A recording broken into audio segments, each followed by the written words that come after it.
হযরত ফাতেমা রাদিয়াল্লাহু তাআলা আনহা যখন তিনি ইন্তেকাল করেন, তখন তার কবরের নিকট গিয়ে বলা হয়েছিল, হে কবর, তুই কি জানিস আজকে তার নিকট কাকে রেখে যাইতেছি? ইনি হলেন জান্নাতি মহিলাদের সর্দার। তখন কবর কিছু বলেননি। তারপর আবার দ্বিতীয়বার গিয়ে বলা হলো, হে কবর, তুই কি জানিস আজকে তোর নিকট কাকে রেখে যাইতেছি? ইনি হলেন হাসান হুসাইনের মা। তখনও কবর জবাব দিলেন না। তৃতীয়বার আবার বললেন, হে কবর, তুই কি জানিস আজকে তোর নিকট কাকে রেখে যাইতেছি?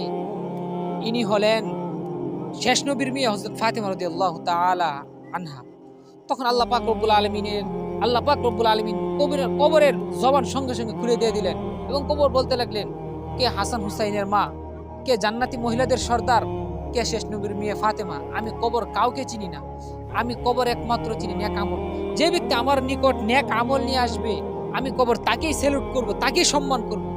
আর যে ব্যক্তি আমার নিকট বদ আমল নিয়ে আসবে, আমি কবর তার সঙ্গে খারাপ ব্যবহার করব। তাহলে প্রিয় ভাই, একটু খেয়াল করে দেখেন আপনার আর আমার আমল নামার কি অবস্থা।